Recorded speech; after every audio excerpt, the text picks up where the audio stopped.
Sir, the janitorial entrance is around back. The white sales manager's voice cuts through Platinum Aviation's gleaming showroom. The black man in dirt-stained overalls stops mid-stride. Every wealthy customer turns to stare. His weathered hands, the hands that built a billion-dollar empire, hang loosely at his sides. His expression reveals nothing. "I'm here to purchase a private jet," he states simply. The manager's laugh echoes off marble floors. "These start at $8 million. Perhaps you'd like a taxi instead?" Staff members snicker behind manicured hands. No one intervenes. The man reaches slowly into his pocket and pulls out a business card that makes the receptionist's eyes widen in recognition. James Washington steps onto the Italian marble floor of Platinum Aviation's exclusive showroom, his work boots leaving faint dirt traces with each confident stride.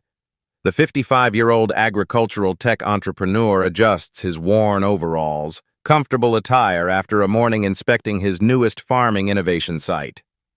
Today marks a milestone, purchasing his first private jet to expedite travel between his expanding global operations. Crystal chandeliers reflect against gleaming aircraft models displayed on illuminated pedestals. Wealthy customers in tailored suits converse quietly with attentive sales staff. The atmosphere exudes exclusivity and wealth. Richard Parker, the white sales manager, immediately stiffens when he spots James. His eyes narrow, calculating. Another lost delivery person. Or maybe maintenance. He straightens his designer tie, nodding to a junior salesperson while rolling his eyes. "Watch this," Richard whispers. 10 seconds before I have to direct him to the service entrance. The receptionist, Allison, greets James with a tight smile. "Can I help you find something, sir?" "Yes, I'm interested in purchasing a private jet for my company," James replies, his deep voice carrying the measured confidence of someone who knows exactly where he belongs. Allison's eyebrows rise slightly. She exchanges a glance with Richard, who swoops in immediately. "Sir," Richard says, his tone dripping with condescension, "I believe you might be confused. This is Platinum Aviation. We sell private aircraft." He emphasizes each word as if speaking to a child. "Perhaps you're looking for the farm equipment dealer? That's in a different part of town." Several customers turn to watch the exchange, some with uncomfortable expressions, others smirking along with Richard's staff. James maintains perfect composure. "I'm perfectly aware of where I am. As I said, I'm interested in purchasing a jet for my agricultural technology company. I'd appreciate being shown your G650 models if you have any available." Richard's smile doesn't reach his eyes. Of course. But these are very specialized machines. Perhaps we should discuss your expectations first." James notices an expensive model display and approaches it with expert knowledge, touching the wing design specifically, remarking, "The laminar flow on this G650 looks significantly improved from last year's model." Richard slides between James and the aircraft model, his body language territorial. The sales manager straightens to his full height, looking down at James with barely concealed disdain. "You seem to know aviation terminology," Richard says, voice laced with skepticism. "Perhaps you'd care to elaborate on the G650's cruising altitude capabilities compared to the competition?" James meets his gaze steadily. The G650 maintains optimal efficiency at 51,000 feet, approximately 5,000 feet higher than most competitors. This altitude advantage reduces fuel consumption by roughly 8% over transcontinental distances while minimizing turbulence exposure. Richard blinks, momentarily thrown. He recovers quickly. "And the avionics system?" "Gulfstream's PlaneView 2 with enhanced vision systems and fly-by-wire technology. The head-up display integrates synthetic vision with infrared camera input, providing exceptional situational awareness during difficult landing conditions," James responds without hesitation. Around them, potential customers pretend not to listen while catching every word. A young Latina salesperson, Maya Rodriguez, observes from her desk, her expression increasingly uncomfortable. Richard's smile tightens. Impressive Google research, Mr. Washington. James Washington. Well, Mr. Washington, memorizing specifications is one thing. Understanding the financial realities is another. Richard's voice rises slightly, ensuring nearby customers hear. These aircraft start at $8 million. Annual maintenance runs approximately 7% of purchase price. Operational costs exceed $2,500 per hour. I'm aware of the costs, James replies calmly. Then surely you understand why we require financial pre-qualification before wasting... Richard catches himself, before investing our time with potential clients. Maya shifts uncomfortably at her desk, her eyes meeting James's briefly. Something passes between them, recognition of the situation's impropriety. I'd still like to see your G650 inventory, James says. Company policy, Richard insists, gesturing toward his office. Financial verification first, for certain clients. James notices a white couple being shown aircraft models without such requirements. He studies Richard for a moment, expression unreadable. Is that policy applied to all potential buyers? James asks quietly. Of course, Richard lies smoothly. Security protocols. I'm sure you understand. If financial verification is required, perhaps I should speak with the owner of Platinum Aviation instead, James says quietly, pulling out his phone. Charles and I were just discussing jets over dinner last night. Richard's laugh echoes through the showroom, sharp, dismissive, and performative. Customers turn to watch the confrontation unfold. Charles Whitman? You had dinner with Charles Whitman? Richard's voice drips with mockery. Our CEO doesn't typically dine with walk-ins off the street. James's expression remains neutral, though something flickers in his eyes, a momentary glimpse of resolved calculation. Let's not waste more time, Richard continues. Company policy requires financial verification for unusual clients. He emphasizes the word while pointedly looking at James's overalls. Just protecting the company from non-serious inquiries. Richard gestures dramatically toward his office. After you. He deliberately leads James through the center of the showroom, rather than taking the shorter route along the perimeter.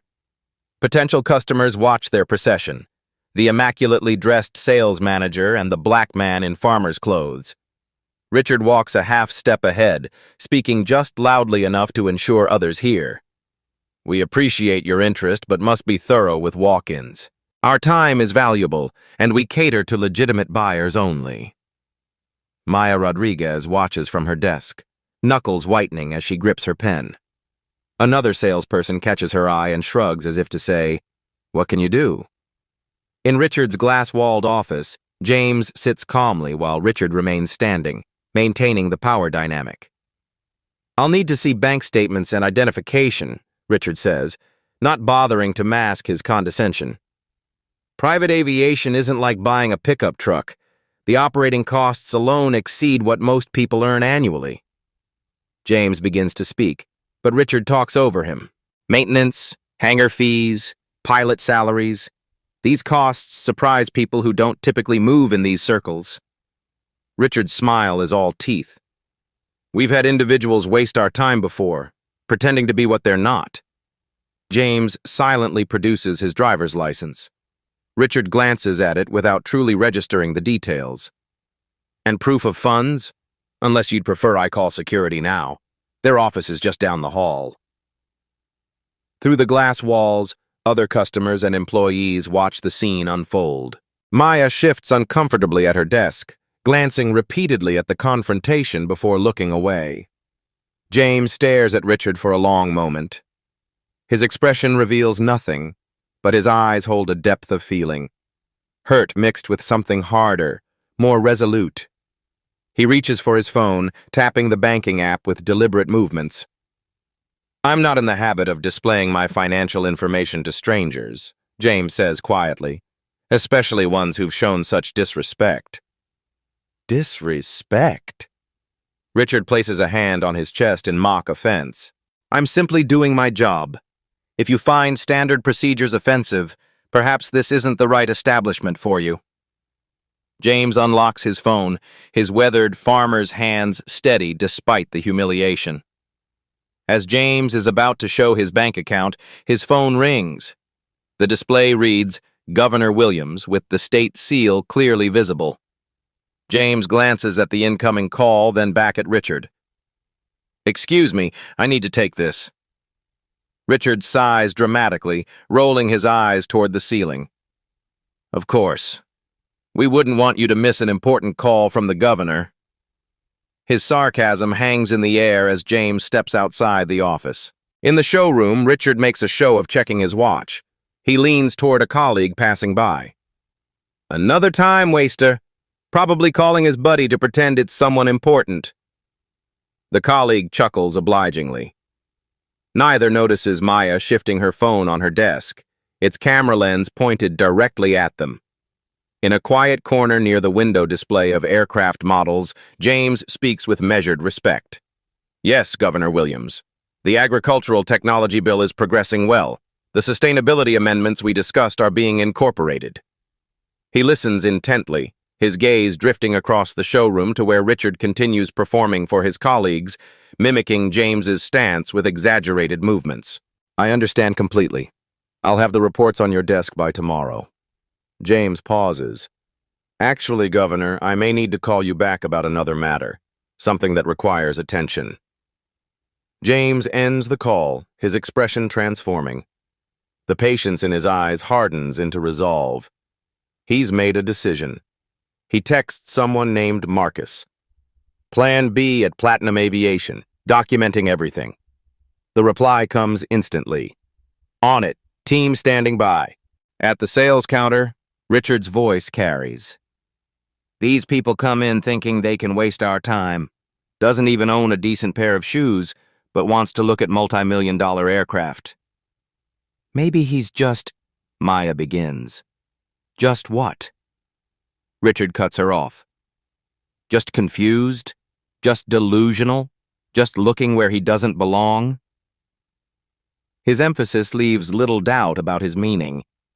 Maya's phone continues recording discreetly as her expression hardens with quiet determination. James returns to Richard's office, his demeanor subtly changed. His shoulders are straighter, his gaze more penetrating. "I'd prefer to have your financial compliance officer handle my sensitive information," James states. "Standard privacy practice when dealing with accounts of my size." Richard's laugh is sharp. "Our compliance officer? For your accounts?" He makes air quotes with his fingers. "Fine. We'll play it your way before we conclude this charade." He calls across the showroom. "Diane, need you for a verification." A middle-aged woman in a conservative suit approaches, her expression professionally neutral. "How can I help?" "Our friend here wants to share his financial information with compliance rather than sales," Richard explains with exaggerated patience. "Company protocols and all that." Diane nods crisply. "That's actually the proper procedure for high-value transactions." Richard snorts but steps back, gesturing for them to proceed. James quietly shares his information with Diane, angling the phone away from Richard's view. The compliance officer's expression transforms as she scrolls through the screens, professional detachment giving way to surprise, then unmistakable deference. Diane whispers something to Richard, whose smug expression freezes. "There must be some mistake," he mutters, grabbing the tablet to verify the information himself. Richard stares at the screen, blood draining from his face. The numbers don't lie. 9 figures in liquid assets alone. Multiple corporate holdings. Investment portfolios that exceed Platinum Aviation's annual revenue. He swallows hard, Adam's apple bobbing, then forces a smile that doesn't reach his eyes. "Well, Mr. Washington, why didn't you say so earlier?" Richard's voice shifts to an artificially warm tone. "Slight misunderstanding. Just following protocol, you understand. Now let me show you our finest jets." James observes the transformation with quiet intensity. "I believe I did say so earlier. Several times." Communications breakdown happens in business, Richard replies, now standing too close, leaning in with forced camaraderie. Come, let me personally show you our premium collection. The G650 you mentioned is an excellent starting point for someone of your unexpected caliber. They move back into the showroom, Richard now walking a half step behind, his body language completely transformed. Yet something remains off in his demeanor, the insincerity of his sudden respect evident in every gesture. This model includes our platinum interior package, Richard explains, gesturing toward a display. Though perhaps the technical specifications might be challenging to grasp without aviation background. The avionics alone represent quantum leaps in technology. James runs his fingers along the model's wing. The navigational redundancy systems appear robust. How does the synthetic vision perform in low-visibility approaches? Richard blinks. Well, it's very advanced. Most clients focus on the leather options rather than technical capabilities. He laughs too loudly. Unusual to find someone in your position with such specific interests. Nearby customers watch the interaction with curiosity. The same people who had smirked earlier now observe with confused interest as Richard performs his transparent about-face. When Richard excuses himself briefly to retrieve brochures, Maya approaches James cautiously. "I want to apologize," she says quietly. "This isn't how we should treat any customer." James studies her thoughtfully. "Do you have a card, Ms. Rodriguez? Maya Rodriguez." She hands him her business card discreetly. Richard returns, catching the exchange. His smile hardens as he inserts himself between them. "I see you've met our junior associate," he says tightly. "Maya, don't you have calls to make?" After she leaves, Richard leans closer to James. "New hire. Still learning the ropes. Now about the interior options, I assume you'd prefer something simple, given your, practical background." James excuses himself for another call, and we see him connecting with someone identified as legal team in his contacts, whispering, "Are you getting all this?" "Crystal clear, Dr. Washington," comes the response through James's phone. Every interaction is being documented, fascinating behavior pattern emerging. James returns to find Richard impatiently checking his watch. The sales manager's smile snaps back into place instantly. "Ready to see the actual aircraft?" Richard asks, placing a hand on James's shoulder to guide him. "The hangar is this way." James subtly shifts, causing Richard's hand to fall away. "Lead on." They walk through a secure door into a climate-controlled hangar where several gleaming private jets sit in various stages of customization. The space echoes with distant mechanical sounds. Other potential buyers tour with sales representatives at a respectful distance. Richard speaks noticeably louder than necessary. "Now these are our premium models. The specifications are quite advanced." He enunciates each word as if James might struggle with comprehension. "This one here has a range of over 7,000 miles. That means it can fly very far without stopping." A nearby couple glances over, noticing Richard's condescending tone. The woman whispers something to her husband, who frowns slightly. James remains composed, studying each aircraft with a knowledgeable eye. "What's the cabin pressure differential on this model?" Richard waves dismissively. "Technical details. Let's focus on what you'd actually appreciate. The entertainment system is very user-friendly. Even someone with limited technical background can operate it." James takes out his phone, typing brief notes. Richard notices and misinterprets. "Taking pictures isn't allowed in the hangar," he says sharply, then catches himself. "Although for you, we might make an exception." His smile stretches thin. "Just be mindful of what you share. These designs are proprietary." "I'm not taking pictures," James replies. "Just noting questions for my aviation consultant." "Consultant?" Richard's eyebrows rise. "I assure you I can answer any questions. No need for outside opinions that might..." complicate matters. They approach a sleek G650 with distinctive winglets. James walks around it methodically, examining specific features with expert precision. "This one interests me," he says. "What's the delivery timeline?" Richard immediately steps between James and the aircraft. "This particular model is actually quite advanced, probably too sophisticated for a first-time buyer. The systems require significant aviation knowledge." He gestures toward an older, less expensive model nearby. "This one might be more appropriate for your needs."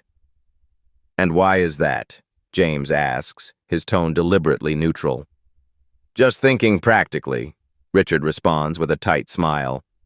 "Better to start with something manageable. Someone in your position, coming from agricultural backgrounds, might appreciate something more straightforward." Throughout this exchange, James continues typing occasional notes, his expression unreadable. He asks pointed questions that highlight Richard's assumptions. "Would you recommend the same starter aircraft to all new buyers with similar financial qualifications?" Richard shifts uncomfortably. "Each recommendation is personalized, of course." "Based on what factors exactly?" James presses. "Experience? Background? Fit?" Richard's answers grow shorter, more defensive. A well-dressed woman enters the hangar and does a double-take upon seeing James. "Dr. Washington? Is that you?" she calls out, walking briskly toward them. The elegant woman approaches with genuine warmth, her heels clicking purposefully across the polished hangar floor. Her tailored business suit and confident bearing mark her as someone accustomed to professional respect. "Dr. Washington, what a delightful surprise," she says, extending her hand. "I didn't expect to see you here." James smiles, his first genuine smile since entering Platinum Aviation. "Dr. Chen, good to see you." Richard watches this interaction with visible confusion, his eyes darting between them. His practiced smile falters, uncertainty creeping into his expression. "Your TED Talk last month on sustainable vertical farming technology was brilliant," Dr. Chen continues. "The integration of AI into crop yield prediction is revolutionizing food security models worldwide." "Thank you, Elizabeth. We're seeing promising results in the pilot programs across drought-affected regions," James responds. Richard clears his throat loudly. "Excuse me, I don't believe we've met." He extends his hand toward Dr. Chen. "Richard Parker, Senior Sales Manager." "Dr. Elizabeth Chen, Agricultural Sciences Chair at MIT," she replies, shaking his hand briefly before turning back to James. "The billion-dollar valuation after your last funding round was well-deserved. Your technologies are scaling even faster than projected." Richard's expression transforms dramatically with each revelation. The color drains from his face, replaced by a sickly pallor. "Dr. Washington," Richard says, emphasizing the title he'd ignored earlier, "you never mentioned your credentials."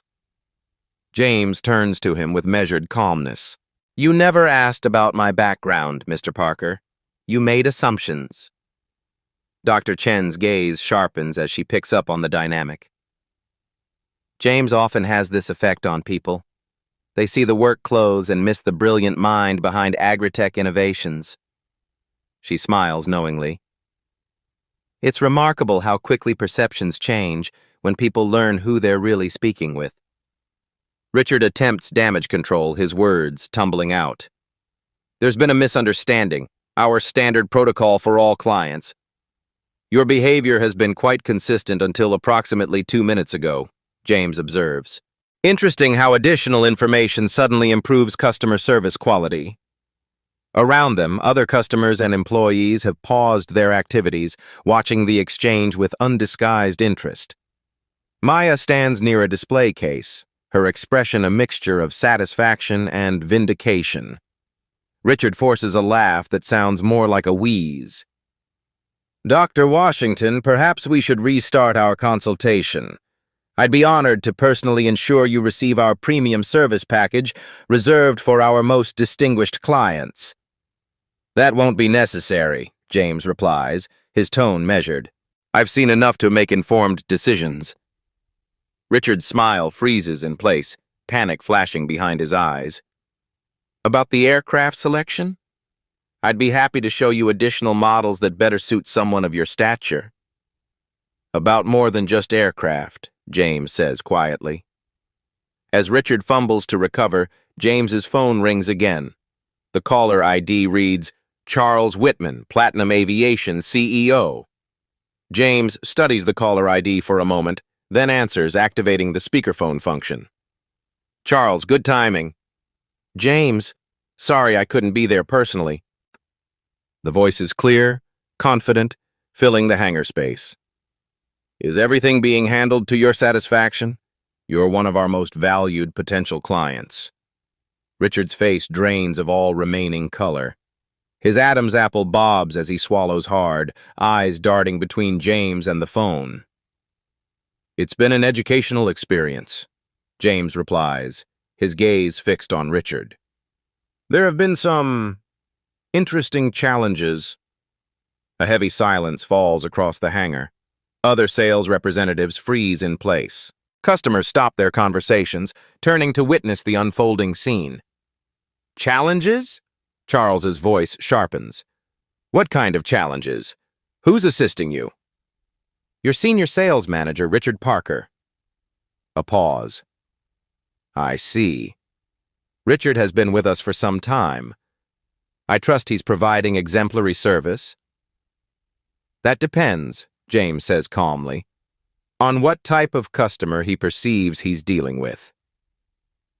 Dr. Chen stands nearby, arms crossed, watching Richard with clinical interest.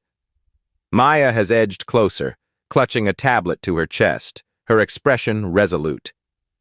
James straightens, his presence expanding to fill the space. The moment has arrived. Perhaps this is a good time for proper introductions. I am Dr. James Washington, CEO of Agritech Innovations. His voice carries effortlessly through the hangar. My company has revolutionized sustainable farming technologies across 3 continents. We currently hold patents on 17 breakthrough agricultural systems, employ over 5,000 people globally, and maintain a market valuation exceeding $3 billion. Richard's mouth opens, but no sound emerges. I serve on the boards of multiple Fortune 500 companies, James continues, advised 2 governmental agricultural initiatives, and was recently appointed to the United Nations Food Security Council. Through the phone, Charles remains silent, listening. But more relevant to today's interaction, James says, his gaze intensifying, I'm also heading an investment consortium actively seeking to acquire aviation companies for portfolio diversification. Platinum Aviation was on our shortlist. The word "was" lands like a thunderclap. I chose to visit anonymously to assess not just the aircraft quality, but the company culture and customer service standards. James glances around the hangar. I believe in seeing organizations as they truly operate, not as they perform when expecting scrutiny. Richard attempts to speak, his voice emerging as a croak. Dr. Washington, had I known... That's precisely the point, Mr. Parker. You shouldn't need to know who someone is to treat them with basic dignity and respect. Through the speakerphone, Charles clears his throat. James, I owe you an apology. This is exactly why I asked you to visit incognito. We've had concerning reports about inconsistent customer treatment. I needed an objective assessment from someone I trust. Richard's expression transforms to betrayal. Sir, you set this up? Not as a trap, Richard, Charles replies evenly. As an opportunity to either confirm or refute troubling patterns we've been hearing about. Unfortunately, it seems the concerns were justified. Maya steps forward, tablet in hand. Mr. Whitman, I can provide documentation of similar incidents. Her voice trembles slightly but grows stronger with each word. This isn't an isolated occurrence. Several other employees nod in grim confirmation. Customers watch with rapt attention, some recording discreetly on their phones. "I see," Charles says. "James, what would you recommend as next steps?" James studies Richard, whose facade has completely crumbled. The sales manager stands rigid, eyes darting, a man watching his career disintegrate in real time. "I believe in accountability, Charles," James says finally, "but also in transformative opportunity. What happens next shouldn't just address individual behavior, but examine the systems that enabled it." He turns to face Richard directly. "The problem isn't just your actions today. It's that you felt comfortable enough to behave this way repeatedly, suggesting a culture that tacitly permits such conduct." "Now," James says calmly, turning to face Richard directly, "I think we need to have a conversation about the future, both yours and Platinum Aviation's." The Platinum Aviation executive boardroom buzzes with tense energy. Dark wood paneling and aviation memorabilia create a backdrop for the impromptu crisis meeting now underway. 12 people sit around the polished table: James, Platinum's executive team, legal representatives from both companies, Maya, and 2 other employees who've stepped forward. Richard sits alone at one end, a visible gap between him and everyone else.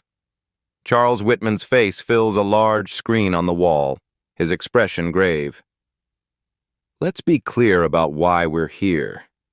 This isn't just about one interaction. We're addressing what appears to be a systemic issue." The company's chief legal officer, a stern woman with silver-streaked hair, slides a folder across the table. "These are previous complaints filed against Mr. Parker over the past 18 months. 7 formal incidents involving customers of color or women. Plus numerous undocumented incidents," adds Maya, voice steady despite Richard's glare. "Many employees stopped reporting them because no action was ever taken." James remains silent, watching. His legal representative, Marcus Jefferson, reviews the documents with methodical precision. "And how were these complaints handled?" Charles asks through the video feed. The CLO shifts uncomfortably. "They were addressed through our standard HR protocols." "Which means," James inquires, breaking his silence, "verbal warnings, documentation, sensitivity training." Richard straightens in his chair. "I've complied with every requirement. This is being blown completely out of proportion." "Is it?"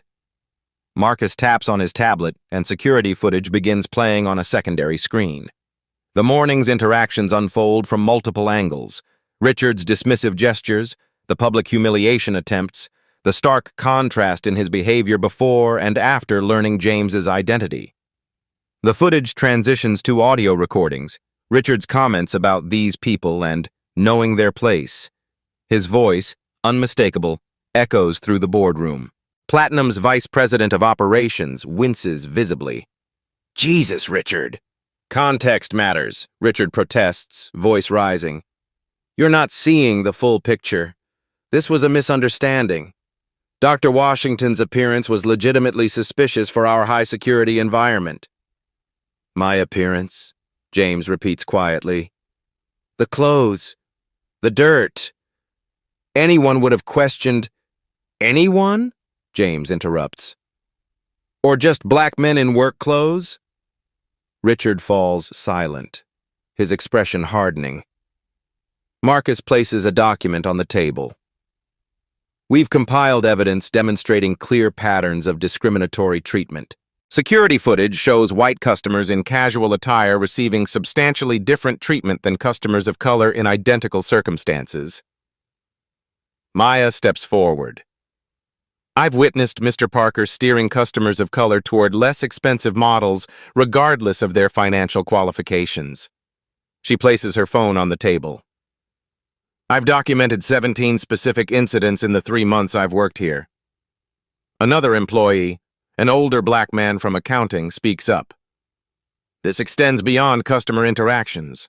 Internal advancement opportunities, performance evaluations, even casual interactions in break rooms follow the same patterns."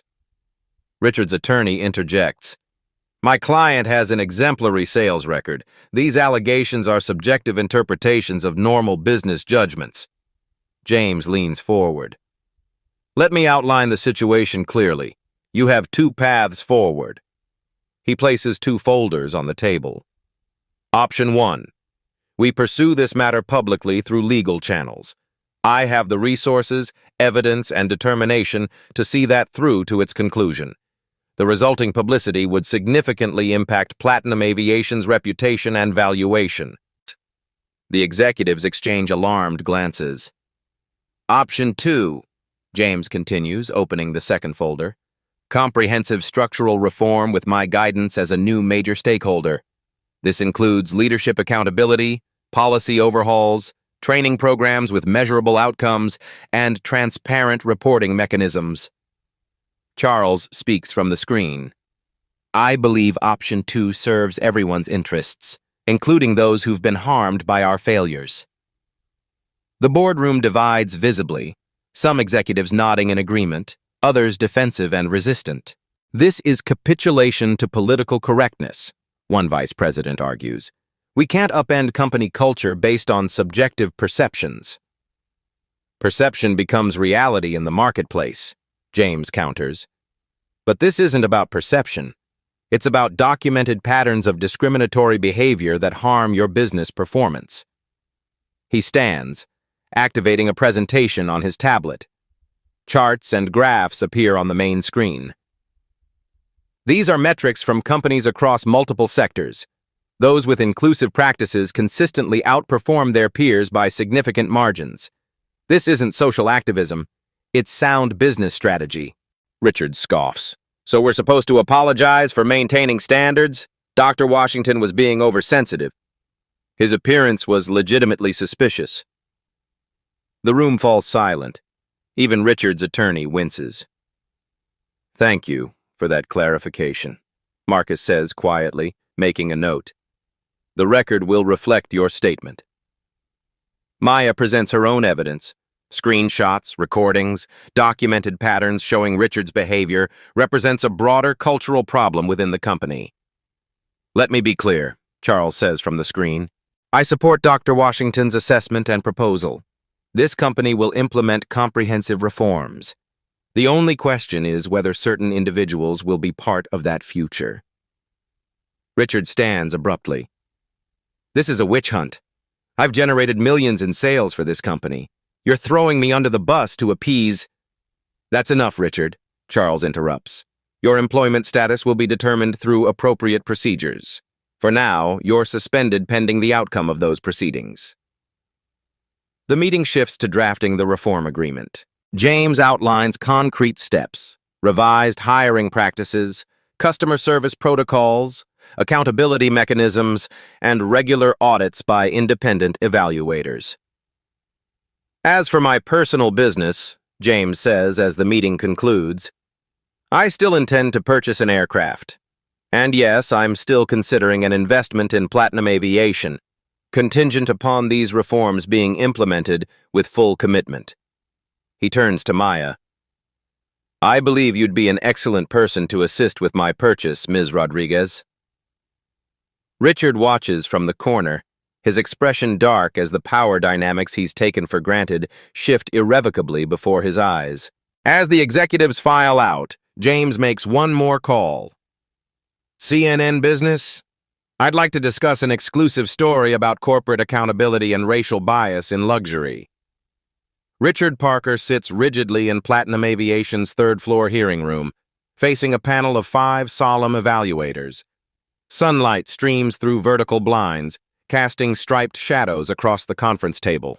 The formal termination hearing, scheduled for 9:00 a.m., is now in its second hour. The room's arrangement emphasizes the power imbalance.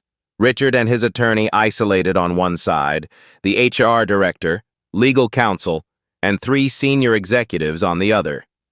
Behind them sits a stenographer recording every word. Wall-mounted cameras capture the proceedings from multiple angles. Let's review the evidence again, states Caroline Wu, HR director, her voice dispassionately professional. Security footage from 7 separate incidents demonstrates a clear pattern of differential treatment based on customers' perceived race and socioeconomic status. Richard's attorney, a nervous man with thinning hair, attempts to redirect. My client has 22 years of exemplary sales performance. This isolated incident with Dr. Washington has been misinterpreted as representing a broader pattern. Isolated? Caroline raises an eyebrow, sliding forward a thick folder. We have documented complaints spanning 5 years. Testimonials from 17 current and former employees. Customer feedback surveys showing statistically significant disparities in satisfaction ratings along racial lines. The attorney adjusts his tie. Context matters. Sales is a relationship business. Different approaches for different customers represent adaptability, not discrimination. Maya Rodriguez enters with a tablet, her testimony scheduled next. Richard glares at her, but she meets his gaze steadily before taking her seat. The video evidence speaks for itself, Caroline continues, activating a screen that displays side-by-side footage. Here we see Mr. Parker's approach to similarly qualified customers on the same day. Note the stark differences in language, personal space, and assumption of financial capability. Richard shifts uncomfortably as his own voice plays through the speakers. These people need to understand there are places they belong and places they don't. That statement lacks context, his attorney protests weakly. Maya presents her documentation, dates, times, specific interactions, her voice steady despite Richard's intimidating stare. This wasn't occasional or accidental. It was systematic. Mr. Parker trained new sales staff to profile customers based on appearance, explicitly advising different treatment protocols. Other employees testify to similar experiences, both as witnesses and recipients of Richard's discrimination. The evidence mounts, becoming irrefutable. Richard's composure finally cracks. This is ridiculous. Of course we treat people differently based on how they present themselves. That's just common sense in luxury sales. If someone walks in looking like they can't afford our products, we don't waste time. His attorney winces, touching Richard's arm in warning, but Richard shakes him off. Washington was dressed like a field hand. Am I supposed to ignore that? Pretend I don't see what's right in front of me? This whole charade is about appeasing a wealthy client, not actual wrongdoing. The room falls silent. Caroline makes a note, her expression unchanged. Thank you for that clarification, Mr. Parker. The panel deliberates for less than 30 minutes. Their unanimous decision surprises no one. Termination with cause, immediate effect. Additionally, all evidence will be provided to the National Business Aviation Association's Ethics Committee, potentially restricting Richard's future employment throughout the industry. Richard stands in Platinum Aviation's lobby one final time, clutching a cardboard box of personal belongings. His security badge has been deactivated. His company phone surrendered. 22 years erased in a morning. Through the glass doors, he watches a black luxury sedan pull up. James Washington steps out, dressed in a perfectly tailored suit that transforms his presence from imposing to commanding. Their eyes meet briefly across the distance, James's gaze steady and untriumphant, Richard's breaking away first. A security officer approaches. Sir, I need to escort you to your vehicle now. As security escorts Richard out, a news van pulls up. The CNN business reporter James contacted steps out, microphone in hand. 3 weeks after the incident, a CNN business headline fills the screen. Platinum Aviation announces groundbreaking diversity initiative following discrimination case. The article features a photograph of James Washington and Charles Whitman shaking hands in front of a G650 jet, both men looking directly into the camera with determined expressions. Inside Platinum Aviation's transformed showroom, digital displays showcase the company's new inclusive customer service pledge. Maya Rodriguez, now wearing an Assistant Director of Diversity Compliance badge, leads a training session for sales staff. Her presentation slides display concrete metrics and accountability standards rather than vague platitudes about respect. The behavioral assessment tools measure actual treatment patterns, not just stated intentions, Maya explains to the attentive group. Our customer feedback now includes demographic data analysis to identify disparities.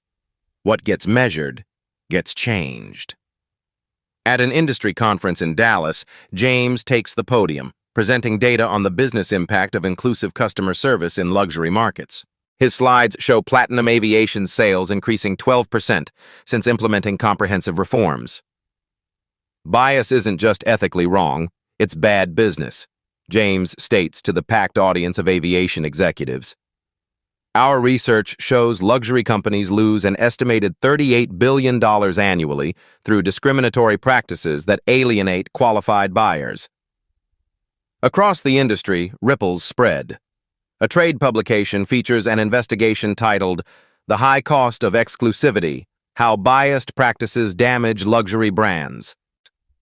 The article cites the Platinum Aviation case as a turning point, highlighting companies implementing similar reforms after witnessing Platinum's market share increase. In Platinum's Human Resources Department, previously marginalized employees now conduct interviews for senior positions. The applicant pool appears noticeably more diverse than the company's current leadership. In a sterile office building across town, Richard Parker sits across from an interviewer at a competing aviation sales firm. The interviewer glances at his tablet, then back at Richard with a neutral expression. "Your sales numbers are impressive," he says, "but I'm noticing a significant gap in your employment history. Can you explain your departure from Platinum Aviation?" Richard's carefully rehearsed explanation falters under the interviewer's increasingly skeptical expression. The interview ends prematurely with mechanical handshakes and empty promises to be in touch. This scene repeats across different companies with increasing desperation evident in Richard's demeanor each time. Meanwhile, James hosts a roundtable with other CEOs from diverse backgrounds, forming the Luxury Market Inclusion Coalition. They establish certification standards for inclusive business practices that major clients and investors increasingly demand before engaging with companies. Transparency creates accountability, James tells the group. Public metrics drive meaningful change. The final scene shows James on the steps of his new private jet, purchased from Maya, preparing for departure to an agricultural technology conference.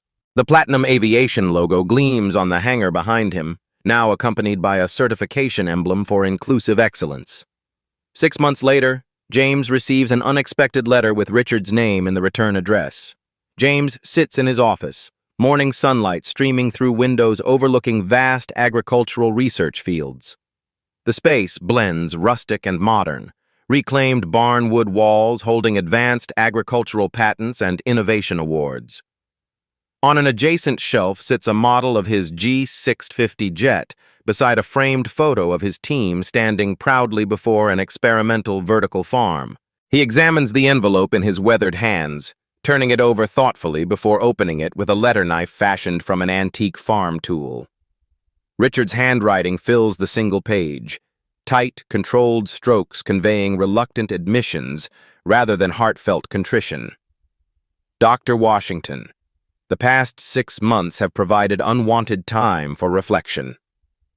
While I maintain that certain aspects of our interaction were misinterpreted, I acknowledge that my approach contained biases I had not previously recognized.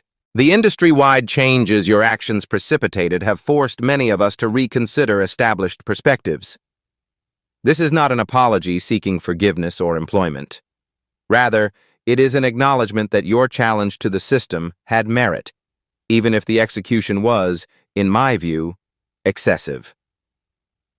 Richard Parker. James studies the letter without expression, then places it in a folder labeled Documentation before returning to his work. His focus remains not on Richard's journey, but on the broader transformation underway. 1 year after the incident, James hosts a gathering at his farm. A renovated barn serves as the venue, its soaring ceilings and original beams preserved while accommodating modern amenities. Through wide windows, guests can see his private jet resting in a small hangar at the edge of the property, a symbol of his success integrated seamlessly with his agricultural roots. Maya, now Platinum Aviation's Director of Client Relations, converses with Dr. Chen near a display of Agritech's latest innovations. Corporate leaders from various industries mingle with agricultural scientists and policy experts. The gathering represents the intersection of multiple worlds James navigates effortlessly. As sunset bathes the gathering in golden light, James stands to address his guests. His work clothes, the same overalls that prompted Richard's discrimination, now serve as a deliberate reminder rather than a practical choice. Our work implementing the inclusive excellence standards across luxury sectors has exceeded projections, James states. 27 companies have completed certification. Customer satisfaction metrics show improvement across all demographics. More importantly, qualified customers previously excluded from these markets now receive equal treatment. He gestures toward Maya and several others who helped drive the changes. The transformation wasn't about exposing one person's bias, but addressing the systems that enabled and rewarded such behavior. Real change requires structural reform, not just individual correction. The gathered leaders raise their glasses in acknowledgement. Later, as guests depart, James walks alone through his experimental fields. Despite his wealth and influence, he still begins each day working alongside his research team, hands in the soil, connecting directly with the innovations transforming global agriculture. The setting sun silhouettes his figure against the horizon, a man comfortable in multiple worlds because he remains authentic in each. His jet gleams in the distance while farmland stretches around him, neither element contradicting the other but representing different facets of the same integrated life. As James watches the sunset over his farmland, his phone buzzes with a news alert about another luxury industry facing a similar reckoning. The screen transitions to a direct address format. A contemplative piano score plays softly in the background as warm lighting creates an intimate atmosphere for this final segment. The truth about bias runs deeper than most realize. What you've witnessed isn't just a compelling story, it's a reflection of experiences many face daily in venues from luxury showrooms to everyday retail interactions. Dr. Washington's experience, while fictional, mirrors countless real encounters where appearance trumps character in determining how someone is treated. Consider this. Studies show that customers of color receive differential treatment in 67% of high-end retail interactions, regardless of their actual purchasing power. This systematic exclusion costs luxury markets billions annually in lost sales, damaged reputations, and litigation.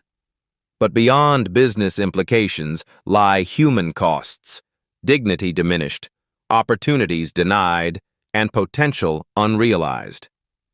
The subtle trauma of repeatedly being judged not by character or capability, but by superficial characteristics beyond one's control. The Washington story illustrates how power can realign when we respond to discrimination not with matched aggression, but with strategic dignity. By documenting patterns, building alliances, and creating systemic accountability, individual incidents transform into catalysts for broader change. What unconscious biases might influence your own first impressions? How might someone's appearance, their clothing, skin color, accent, or age affect your assessment of their capabilities, intelligence, or worth? These questions deserve honest reflection from all of us. If this story of justice resonated with you, smash that like button and subscribe to Beat Stories for more powerful narratives that expose truth and inspire change. This isn't the end of the story. It's the beginning of what happens when truth meets visibility. At Beat Stories, we believe exposure is the first step to transformation. Subscribe and stay tuned, because the next story might be yours.